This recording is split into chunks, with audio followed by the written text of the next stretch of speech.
We've got about 8 million jobs that are currently open that don't require a 4-year degree. A lot of those jobs are in your industry, but they just don't get a lot of love. And it's always fascinated me that those two narratives can be going on at the same time. All this opportunity that nobody seems to want, and all these people out of work.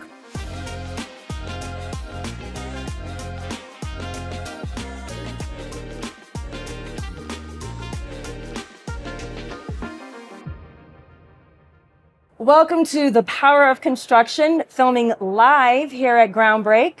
This week, we are sitting down with leaders who are evolving their businesses today in order to improve the industry for tomorrow. And I am your host, Sasha Reed. And I'm Chris Langiza. And today...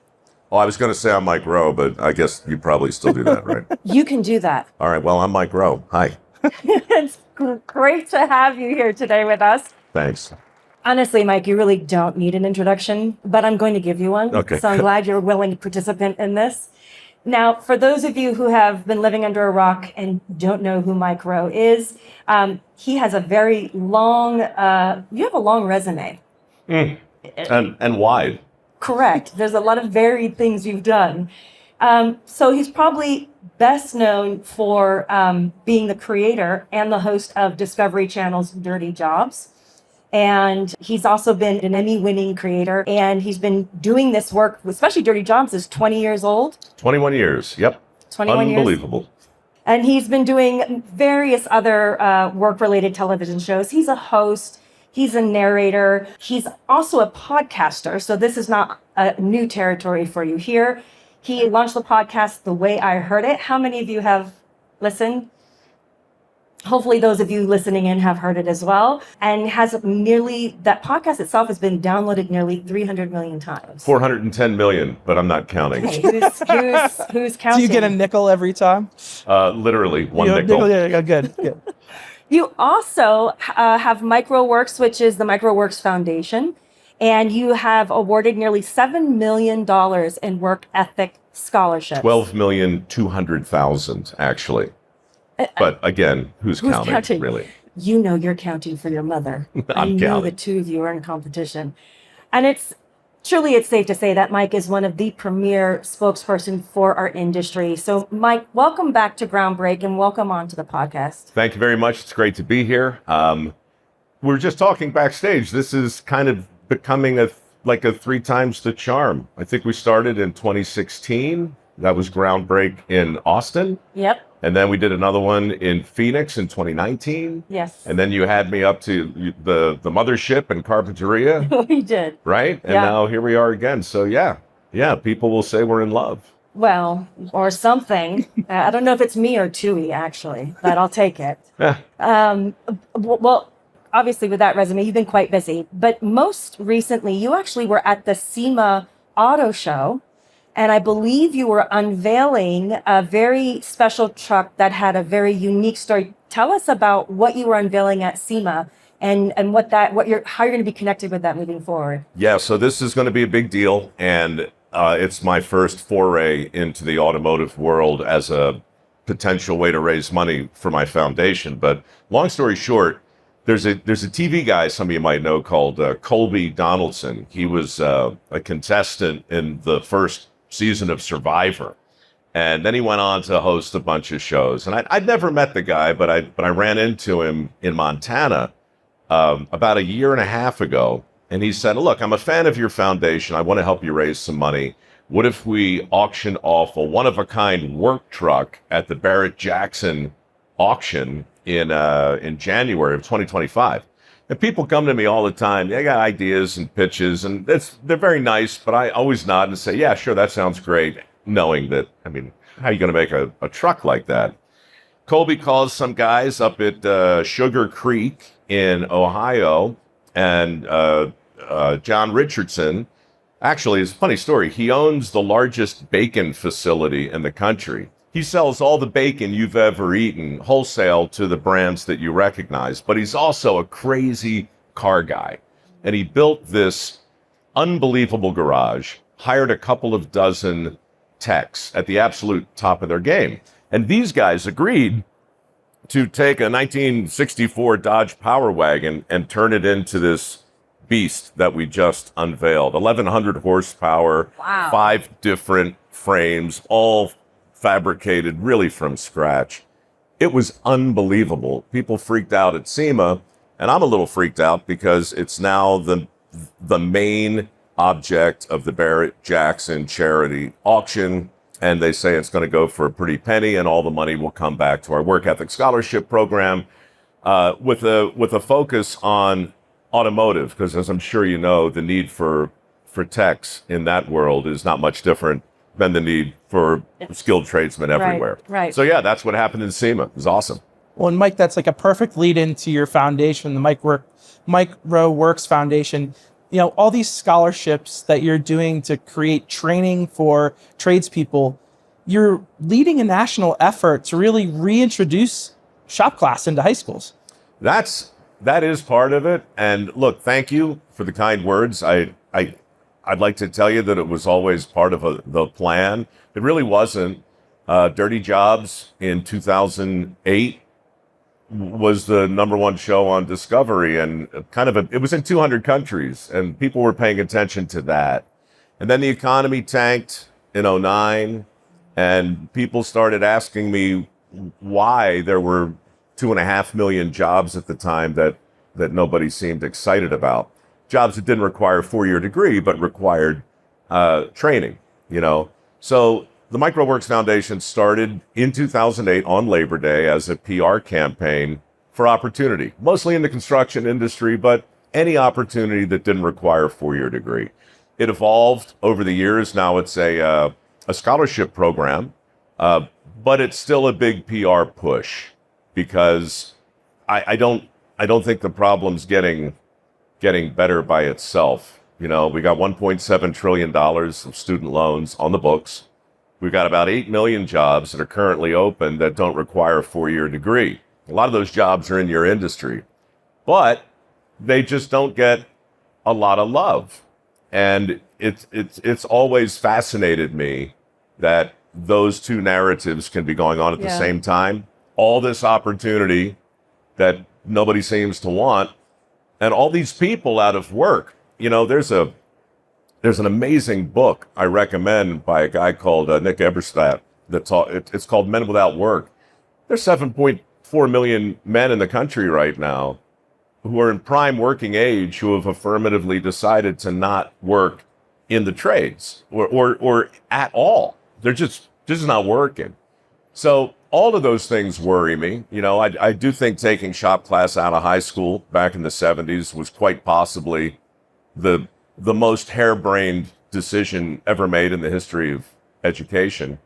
But that's just a long way of saying I'm not doing anything different today than I was doing in 2016, but the headlines have caught up to our efforts. Exactly. So this month, you know, I met with the governor up in South Dakota, met with the governor in New Hampshire.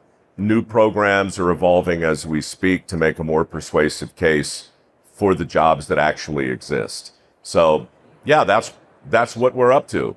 And is there something that's like you think most misunderstood about those jobs by the general public, and why people aren't really like flocking to them? I mean, it seems like great opportunity to all of us. Yeah, I mean, I know I'm preaching to the choir about this, but out in the rest of the world, there really are stigmas and stereotypes and myths and misperceptions that change the way people think about a good job, you know, and it's been there a long time. It wasn't just taking shop class out of high school. It was telling a whole generation of kids that they were basically screwed if they didn't borrow whatever it took to get the 4-year degree. Right. You know, the skills gap, it's not a great mystery. It's just a reflection of what we value. So for me, the problem really began with a PR campaign for higher education that went too far. It wasn't content to simply say, hey, look, we need more engineers. There's an additional option. That's right. Yeah. They went to the point where they said, and if you don't do this, you're going to get stuck welding. Yeah, you're never going to make it. That's right. You're going to get stuck being a plumber. You're going to get stuck in HVAC. Well, every person I know in HVAC right now is either making well north of six figures or working whenever they feel like it. Exactly. They're setting their own schedule. It's and so what we need to do, guys, is just simply tell those stories. We need to be better at telling the success stories in this industry because they're there. And I think this event, and in some ways, does that. And there's been some positive PR about that. There was an article in Forbes recently about the millionaires that are coming out of plumbing and HVAC companies. And we're seeing some positive news about more and more kids inserting themselves into the trades. What do you think's behind that? Is it that we're actually starting to get through? Is it they're looking at things a little bit differently? Yeah, so a couple things. Mostly, I think it's math. For the last 10 years, for every 5 tradespeople who retire, 2 replace them.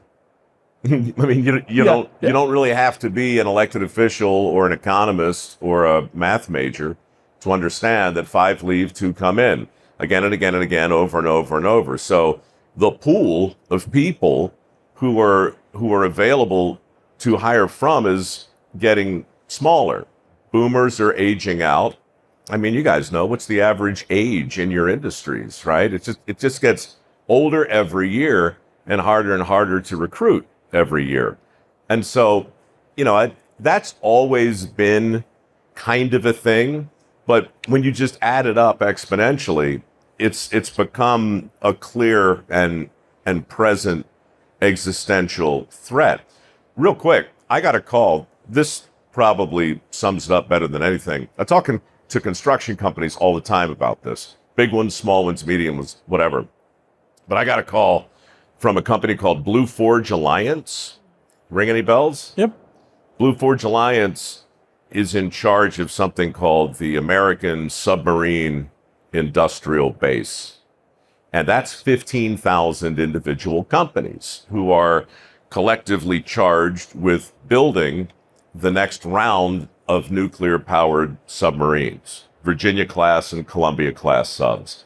Now, these things are longer than the Washington Monument is tall, and they are filled with more tech than you can even think about. And they're more critical than they've ever been because now with hypersonic missiles, our aircraft carriers are incredibly vulnerable in ways that they never have been before. Our submarines are the tip of the spear with regard to national defense. Point is, Blue Forge Alliance calls and they say, look, we need to hire, you're going to love this, we need to hire 100,000 skilled tradesmen in the next 9 years. 100,000, right? And it's not just welders, it's not just the basic trades, it's some fairly technically oriented trades, but the overwhelming majority of those jobs don't require a 4-year degree. So the guy calls and he says, look, that's what we need. We'd like you to help us with that because we can't find these tradespeople. Do you know where they are? He says. And I said, yeah, I know where they are. They're in the 8th grade. Yeah, that's where they are. Literally. And if you want to get them now, you need to start talking to them now. You need to engage their parents. You need to engage their guidance counselors, who, by the way, there are a lot of guidance counselors today who are still bonused on their ability to get kids into a 4-year school, not a trade school. So we've got our thumb on the scale in the wrong way, where we've got the incentive structure upside down. We're still portraying the skilled trades and pop culture and media and all sorts of other ways as like some kind of vocational consolation prize. Now, it's getting better. It just takes a long time. But when you compare somebody, for instance, who maybe they got a scholarship from my foundation, maybe they learned to weld, and I circle back now 6 years later, and I say to them, hey, man, how's it going? Well, the answers would absolutely just bring a tear to your eye. Now, some of them are still welding. Some of them are underwater welding. Some of them are making a couple $100,000 a year. Some are making $80,000 a year. But a lot of them say, I'll tell you how it's going. I got 3 vans. I hired 2 other welders. I hired an electrician. I hired a plumber. And I got 2 HVAC guys. We're doing $3-4 million a year. Just straight growth. And so now, it's not just about, okay, here's my trade. I'm going to live in my box for the rest of my life. You find somebody who's willing to learn a skill that's in demand, who has the kind of work ethic that I still believe is worth celebrating and promoting, with two other things: a modicum of entrepreneurial spirit and a willingness to travel. I mean, it sounds like a lot, but it's only been the recipe of success for as long as we've been a republic. You push those things together today, and honestly, those are the dots that we need to connect. Mm-hmm. They're already on the table. We have all, it's like if you're looking for a great plot in a movie, all the right story points, all the right characters, we have it. We have it. We just need to tell the story unapologetically and with humor. And, in a way, I did that by accident with Dirty Jobs. That's what that show really was. I mean, yeah, there were exploding toilets and misadventures and animal husbandry. And yeah, I violated a lot of barnyard animals, and there was feces from every species. And I know all that. But underneath it all, it was a love letter to hard work and skilled labor. And I'm telling you, that's still for sale today. And your industry can lead the charge in reinvigorating the trades. In fact, you kind of have to. Yeah, well, I have some really good news in relation to that. So I had the pleasure of being one of the judges for Procore's Groundbreak Awards this year. And there was an award of excellence in culture and workforce development.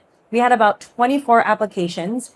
A solid third of those applicants said that they actually do not have a labor shortage problem because they have started to develop their own core curriculum. They've started to develop their own training. Many states are now certifying this as either an adjunct to the trades. So we're starting to see the needle move. And it is because construction is taking the driver's seat of telling their story and saying this is the path in, and these are the skills you need. Yeah. Are you seeing some of those alternative paths into construction come about in your conversations? Yeah, I am. What I'm not seeing, and what I was wrong about initially, was I thought a national campaign to reinvigorate the trades. This. That's right. I still think it's important, and I still think this administration is probably going to do it. But the thing is, it's such a big topic that the progress that you're alluding to, I think you're going to see on a state level first. Right. It's going to happen in fits and starts. And I didn't really realize that. I went to Congress in 2012 and then again in 2016, and I banged my shoe on the table and I was like, look, guys, you got to help us do this, because if you don't get to the 8th graders now, 10 years later, they're going to be 25 years old and they're not going to be working. They're going to be among the 7.4 million sitting on their butts, totally disconnected from society. We don't want that to happen. So I still believe that's true. But last month I was up in South Dakota, and here's what happened in South Dakota. I think you guys will benefit from knowing this, because it's a true story. A philanthropist named Denny Stanford, who ran a bank, got really concerned about this exact issue in his state. So he pledged $25 million into a scholarship fund if the governor matched it. So the governor at the time, a guy called Martin Dugard, he said, okay, let's do it. So they get $50 million for trade school scholarships. They invite me to come up, this is 6 years ago, to announce it. I'm like, all right, well, let's see what happens. So I go up there and I do that. I went back last month. They gave away $44 million. I met the kids who got it. They're unbelievable. Their stories are incredible. But while they were awarding the money, they were reinvesting the balance. So now they've got like $42 million left in a fund. They gave away about 40. Amazing. And everybody who took the scholarship agreed to stay in South Dakota for 3 years to work in your industry. That made sense. Yep. And so South Dakota is taking a kind of a victory lap in this space. And I'm helping them do that because I think the rest of the country can learn from it. New Hampshire's doing the same thing. The senator who grilled me 10 years ago was Kelly Ayotte. Oh, She's now the governor of New Hampshire. And we sat down last week and had an event about this size, and there were thousands of people. Every school system in the state came to Concord for this massive job fair. And it was just a huge love letter to the trades. And there was press there, right? And so that's going to move the needle. So that's a long way of saying what happens in Nevada, what happens in Oklahoma, you know, what happens here and there. It's all going to go in this direction, but the speed with which it evolves is going to depend on three things: philanthropy, local government, and industry. Correct. I can't stress that local piece enough. Local. So important, because people want to see people like them that they know, that they run into in the supermarket doing it and being successful. And then people just jump on board, and it makes a huge difference when we talk about getting people out into the trades, is when they see people like them that are being successful. Well, and look, you've got to pull in the local media too, because if you don't, then you're just hiding it under a bushel. You know, you're just telling stories to each other. So what happened in South Dakota and in New Hampshire that was really important was I was suddenly on stage with all the players. Like, there's the governor. There's the guy who runs Muth Electric, giant electric firm up in South Dakota. He was a part of making this happen. There's the bank who initially launched the scholarship. And here's half a dozen scholarship recipients who are now all working in their chosen field, who I get to interview while all three local affiliates are sitting out there pointing their cameras at us. So now suddenly it's a story. Right. And that's what people need. They don't need facts and figures, and they don't need lectures, and nobody wants a sermon, you know. They want to hear a story, and they want to hear the truth in the story, and then they want to see the evidence that demands a verdict. And that's what we have to do. We have to aggressively show not just those eighth graders, but their parents, exactly, that mastering a skill that's in demand and going to work can still lead to something that looks like prosperity.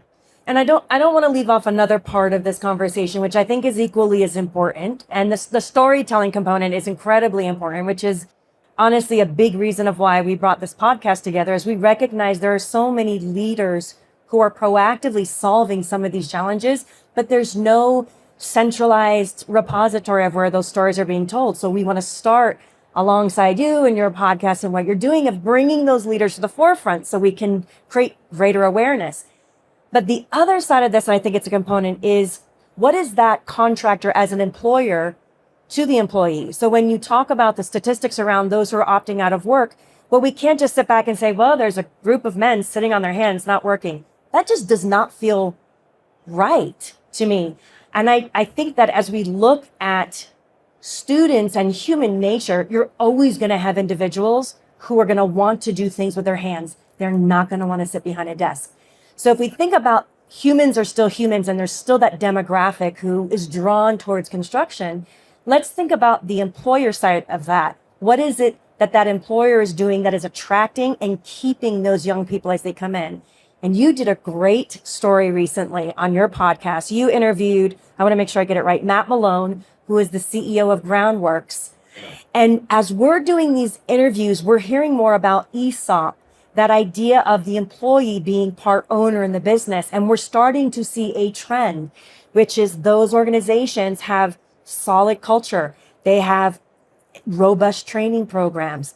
They have really strong retention rates. And I want to quote you because I think you kind of tapped into it. You were a part of his converting over 5,500 of his workers into part owners of the company. Yeah. And this is a huge topic. I know. Let me give you the quote to set you up, right, because I think you summarized it really well. And you said, in this motion, he's virtually eliminated the external tension between the labor and management by restructuring his company in a way that gives every employee a stake in the company's success, not just the executive and the C-suites, but the frontline workers as well. Tell us a little bit about that experience and where that mystery puzzle piece may be kept. Yeah. So look, we've all heard horror stories of private equity. Barbarians at the Gate, KKR, rolling up home service industries, hurting competition. That's the narrative.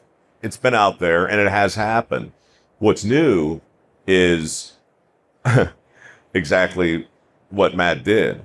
Matt decided, look, I want to grow. I want to have a huge company. Groundworks, by the way, is a company that foundation repair, waterproofing, crawl space, remediation, things like that. It is hard work. It was one of the first dirty jobs I did 20 years ago was Wow. waterproofing a basement. It's just extraordinarily difficult. And these guys, so Matt's first company was, I think, maybe a $30 million firm in this state. And he rolled up about 42 of them. So you're talking about a $1.2, $1.3 billion company. And he partnered with private equity to do it. So far, he sounds like a lot of other stories I've read. But he called me a year and a half ago and said, look, I'm going to do this thing. I'm going to invite all my people, the frontline people, down to Virginia Beach, and we're going to make them all owners. And I said, I'm not sure I believe you. And he goes, well, you should believe me because I'm going to fly you in and I want you to be there for the announcement. And then I want you to talk to him. So I was just super curious, and I like Virginia Beach. So I went and I stood backstage and I watched, grown men, hundreds of them, weeping. This was a financial event for them. Their families were there. And again, it's not just the C-suite. It's the guys, many of whom, they had some high school and that's it, and suddenly here's this company with 5,500 employees and there's a straight path to a six-figure income within a year for everyone. And for those who had been there for a few years already, it was a pretty sweet bonus, So I just thought that was amazing.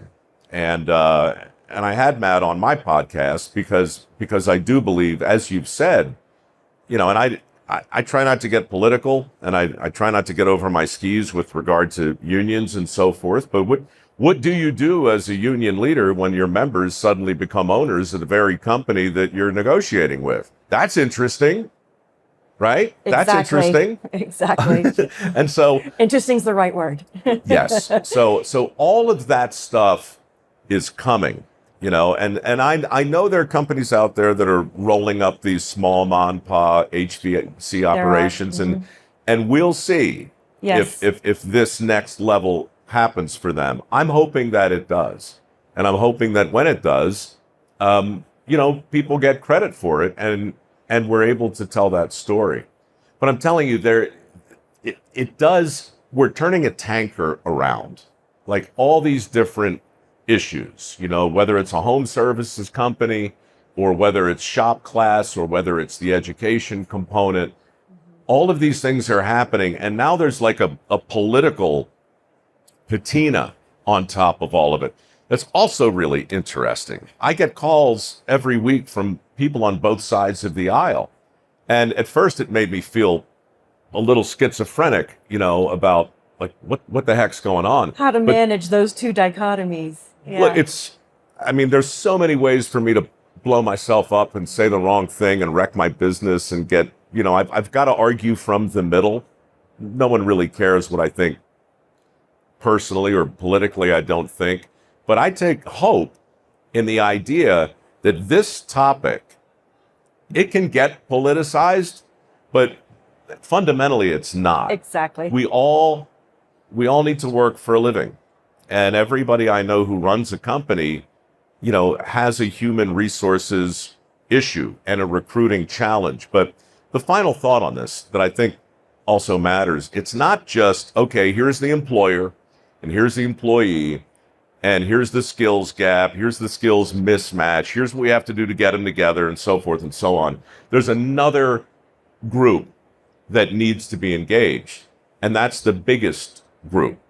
It's the 300 million Americans who share my addiction to smooth roads Working plumbing and clean air and indoor plumbing and smooth runways and affordable energy, right? I mean, all of the things that you guys do benefit people outside your industry. So, I have to remind myself a lot about this because I get pulled into a lot of different facets of the conversation. But the biggest part is gratitude and appreciation. And there was a time in our country when, when you flicked the switch and the lights came on, you thought to yourself, holy crap, that's pretty amazing, man. That's a miracle. That's a miracle. This house is a miracle. This building is a miracle. All of the systems, the infrastructure, it's a miracle. You flush the toilet and you stand there and you watch the stuff you just put in there go away. It's a miracle, And if you're walking around with an appreciation for those trades, had that been the case in the mid-'70s, there's no way in hell shop class would have been pulled out of high school. Mm-hmm. No way. Because people would have said, what are you doing? Mm-hmm. You're messing with civilized life. Why would you do that? But we did it, Sasha. And when we took shop class out, we not only blocked a normal trajectory of a successful potential tradesperson, we removed from view all optical proof that these jobs existed in the first place. And that was bananas. Yep. That just meant that a kid walk into English class from the cafeteria couldn't even walk by metal shop or wood shop. But you get the point, right? It's like the unintended consequence of that decision has rippled through generations. And honestly, had that not happened, I doubt the three of us would be sitting here right now. It wouldn't be the issue it is. Nope. Well, Mike, we'd like to follow up at the end of our podcast with a few rapid fire questions. Rapid fire questions? Yes. Does that mean rapid fire answers? Yes, that means rapid fire Yes, answers. equal. That's a problem. Quick, concise, one That's a problem. sentence. Yeah. We'll do our best, right? All right. All right, so first one, what book are you reading or would you recommend to someone? Fiction or nonfiction? Nonfiction. Nonfiction, I would go read In the Heart of the Sea, which is the true story of the sinking of the whale ship Essex in 1821 that ultimately led to a novel by Herman Melville called Moby Dick. It's amazing. You should also read Longitude, the true search for longitude, which ultimately led to the GPS systems and everything else we enjoy today. Fiction, read Travis McGee's collected works, starting with The Deep Blue Goodbye by John D. MacDonald. Change your life. Awesome. What's your go-to source for getting a different perspective on things? Oh, yeah. So I don't have one. My I was going to say life. mom. I thought for sure. My mother's a great one. You know what? That's a great answer. Yeah. I still call my mom every day. She's 80. She'll be 87 later this month. And she just finished her 4th book. This woman, sorry, sidebar, I can't do a quick answer. This woman wrote every day for 60 years before she got a book deal. Became a bestseller at 80. Has written 4 books since then. It's amazing. Yeah. Don't tell me work ethic doesn't matter. She's a beast. And she'll always tell me the Agreed. truth. Agreed. All right, so if you had one bit of advice to give your younger self, what would it be? There's this thing called Microsoft. It's going to come along. Take your allowance money and put it in there. Keep doing that. And then, then there's this other thing coming along. It's going to be called IBM, and that's going to be a good one for a while. But sooner or later, keep your eye out for NVIDIA. The minute you hear that, take all your money and put it there. There's You'll be fine. The time machine we don't have. Yes. What's one trend or innovation do you think is going to shape the future of construction? We just talked about it for 45 minutes. It's not going to be a tool. It's not going to be a widget. It's not going to be artificial intelligence, although that obviously is going to be a biggie. It's going to be the prevailing definition of a good job in this country. And it's going to happen when all the options get put back on the table and the stigmas and the stereotypes melt away. And the guy who runs Blue Forge Alliance doesn't call me to say, where are the 100,000 people I need to hire right now? That's what's going to change the world.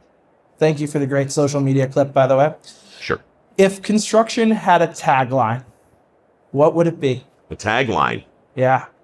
It's not going to build itself. Amazing. That's so good. Amazing. I don't think we can do any better. With that, Mike, thank you so much for joining us and sitting down with us here on the podcast.